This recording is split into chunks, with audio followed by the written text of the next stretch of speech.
Good afternoon, ladies and gentlemen. GCurse here. Hope you're all having a good day. Today is September the 18th of 2017. I thought I'd give a channel update.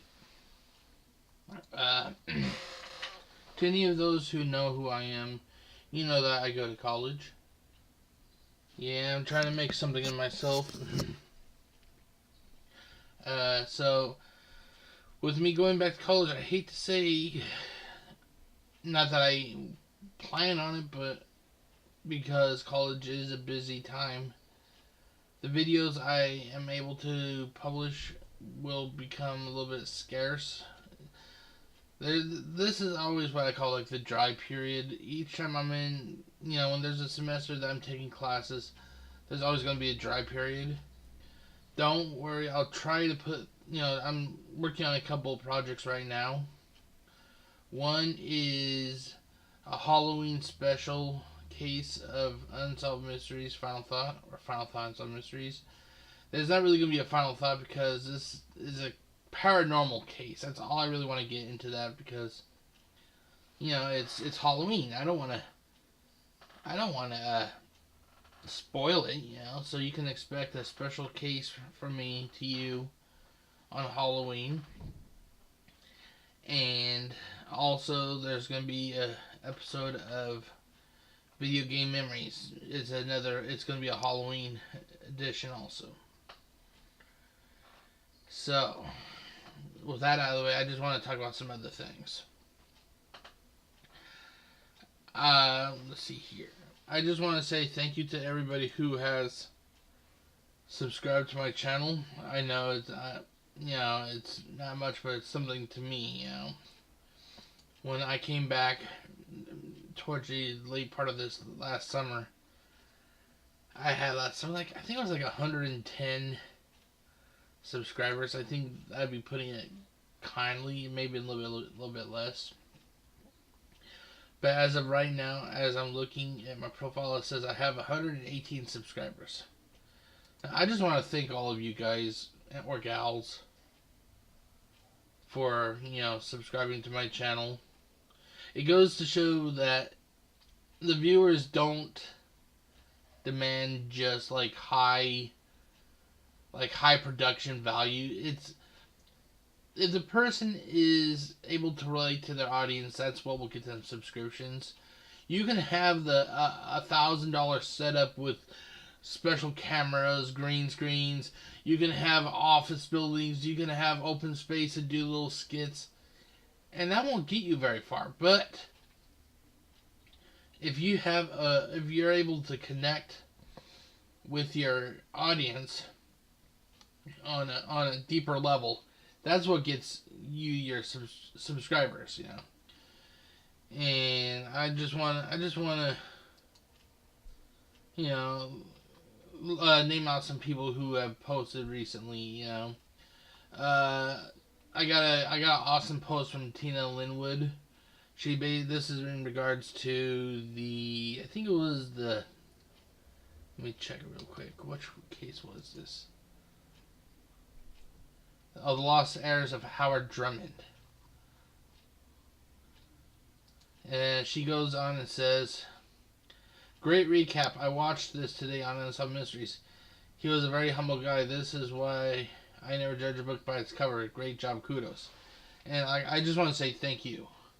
It's people like you, that are cool, you actually like what I post. It isn't just a spammy reply that basically says, "Hey, subscribe to me and I'll subscribe to you." It's nice to know that there's people that like what I post. And I do agree that he is a very humble guy.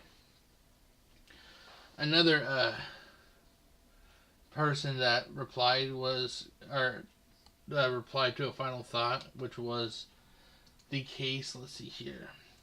The Odd Journey of Blair Adams, so was my most recent one. Kathy. She says, "Very strange case. Either way, he went crazy." No, he said, wow, I'm sorry. Let me restart that. "Very strange case. Either he went crazy, as in some type of mental breakdown that he caused him to be paranoid, or he was really being followed or stalked by someone trying to kill him, and that made him act paranoid. I guess this one will never be solved. Not a whole lot to go on. And I agree. This is a case that really made me like. There is so much here, you know. It wasn't a robbery, you know, because all the stuff was left behind.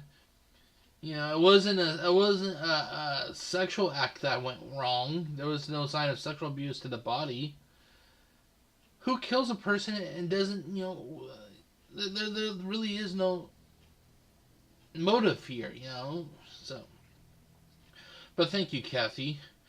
Another one is Little Miss, and this is one of my longtime viewers. She posted also on, I think it was part 2 of the Odd Journey of Blair Adams. She goes, "Hey GCurse, keep these videos going. I always enjoy watching them in my spare time.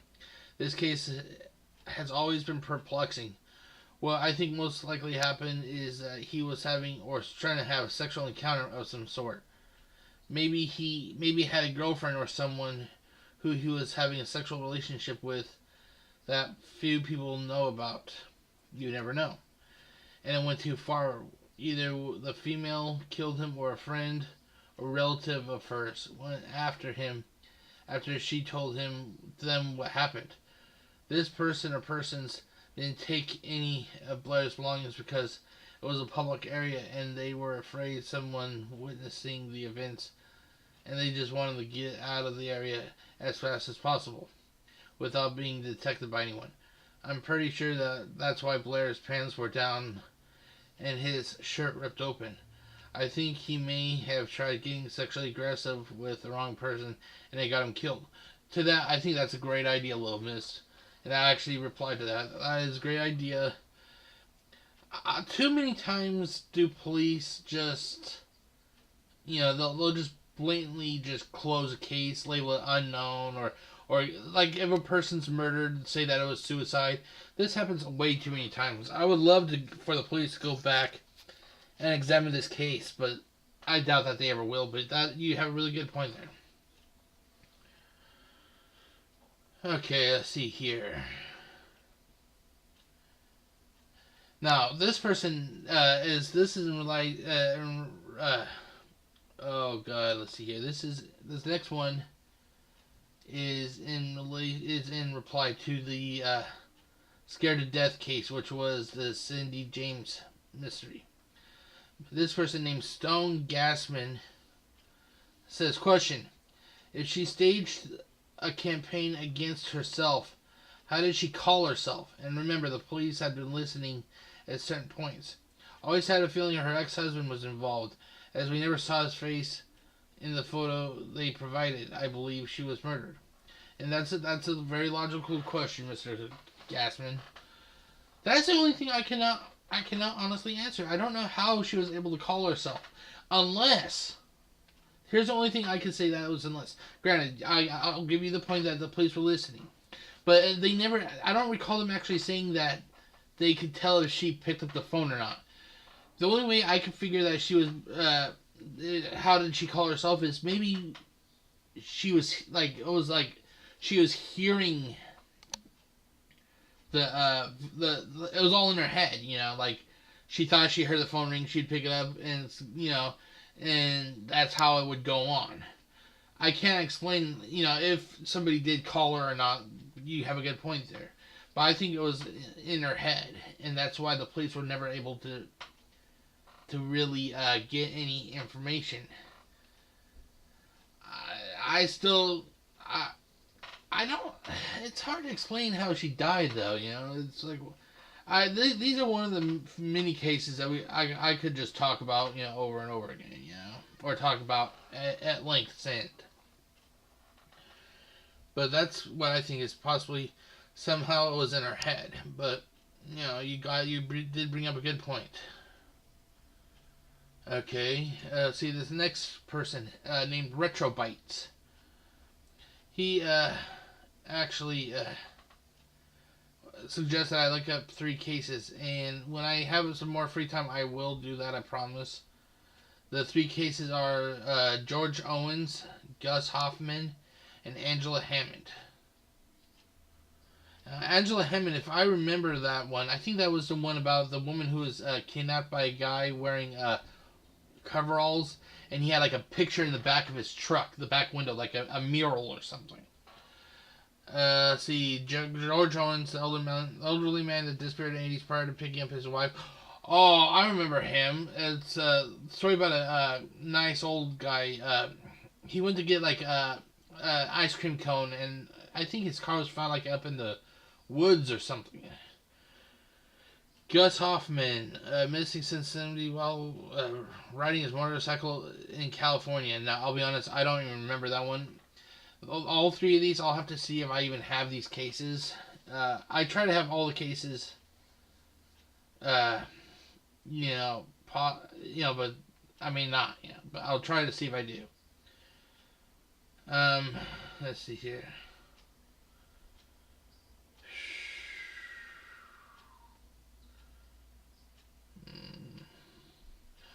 Yeah, Chris the Master.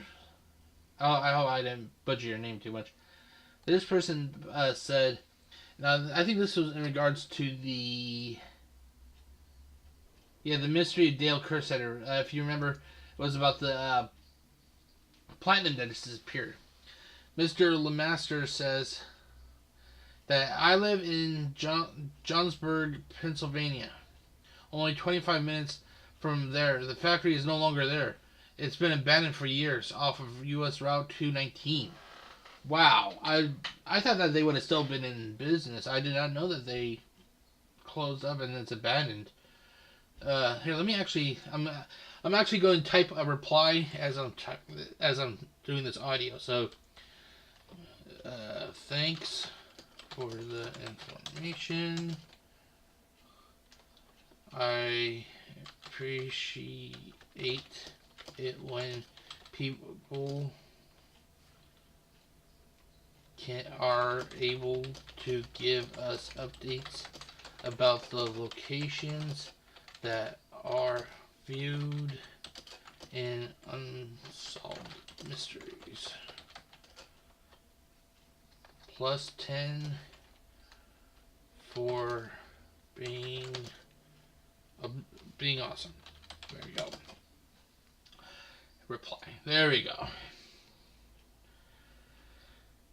Okay, let's see here. Let's see, there's another one. Let's see here. Which one was this? Patsy Bolton Ram. I'm trying to remember which case that was.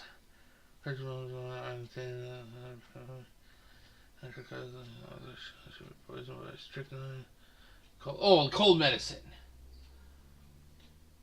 Okay, this is about the one about the lady who had the wax museum.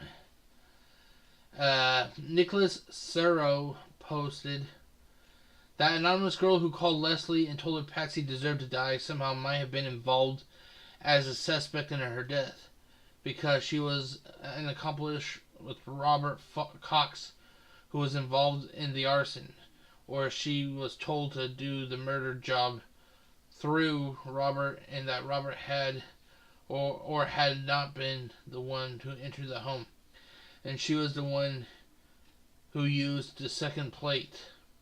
Anyway, someone's responsible after 30 years. They just haven't come forward. And to that, I agree. Here, I'm also going to do another typing reply. I wholeheartedly... Let me make sure that's... There. Wholeheartedly agree with your ideas. The people responsible, need to be brought to justice. There we go. Okay, Crystal Rusmissel basically said it's too terrible that all three were brutally murdered, especially the innocent little girl who had just gone with to visit her little brother. The horrible horror she went through just gets me to my core. I want to believe that she didn't suffer, but it sounds like she did. That kills me inside. Rest in peace to all three, especially that child. I agree. I agree. We all could tell that that Ida Pruitt was guilty as all hell. Uh, it's sad that they weren't caught in advance. Maybe this would have been prevented, but that's hindsight, you know. But thanks for the comment. We all feel the same. Okay, I'm going to reply to a couple more people, and then I'm going to talk about. Let's see if there's anything else I need to really talk about. But okay, this next person replied to the topic or the case of the terrorized elderly couple. Okay, now let me see here. Kanye Collier says he probably is harassing another family. Yeah, I agree. I agree. To me, people like this are bullies. If it's not the same person harassing another family, it's either his kids that he probably could have taught to, have little self regard for, or it's like a group of people. But I can guarantee you that these people are not done. It's just it hasn't been brought to light. But I'm pretty sure that there's another family out there who's being terrorized. Let me thumbs up that and reply. Agree. He probably is. Okay, here's let's see here. Okay, this one is also in regards to Scared to Death. And it's a critique, and I understand that everybody that's one thing I like about YouTube. People are allowed to give critiques of people, and I'm not the type of person who's going to block people unless if it's like totally rude or totally just wrong, like threatening, or just if it's just out of disrespect. Amber Lamp, in regards to the Scared to Death, she said, I find it hard to follow. I think your explanations and theories take over, and I don't think you gave enough info about the case, just mostly your thoughts, etc. And very choppy and flustered with lots of uhs and long pauses. I love Unsolved Mysteries, and maybe even pictures might help. Looking forward to more videos. I agree. I do say a lot. It's makes it basically because there's times I have trouble trying to think of the right things to say, so there'll be long periods of pause or me saying a lot of uhs. I'm trying to work on that, but it's not that easy when I've been dealing with this kind of problem since I was really young. But I agree. I do try to, I do say a lot of uhs and that kind of stuff, and I've been working on it. Thank you for your submission, Miss Lamp. Okay, there's a lot more here, but I mean, it would take a while to go through each and every comment. So I just read a few comments that are on the front page of my Creator Studio here, so I could just, But like I said, just in closing, I apologize that I'm not going to be able to produce more videos during the dry period, but I can guarantee you, December 1st, you can mark it on your calendar. I will be back. I can't guarantee you with what. It could be another Unsolved Mysteries Final Thought, or a video game memories, or something else. But I will be back because December 1st is the first day off after finals week for college. In regards to like Thanksgiving, I will also be trying to do a video, a case of Unsolved Mysteries, possibly a miracles case, or some kind of case that revolves around being thankful. And I will also be doing a video game memory, also focusing around Thanksgiving. But I just want to say thank you to everybody who subscribed, or even people who just watch the videos, and comment. It's because of people like you that allow the hardworking content creators, like myself and others. It gives us, it makes us feel good to know that we're at least what we do is appreciated. And like always, if you have, criticisms or critiques, feel free to post. I don't treat people badly, and like I said, unless if it's totally something utterly rude. But this was my channel update for September 18th, 2017. And I will see you all on December 1st, 2017. Take it easy, everyone. Peace.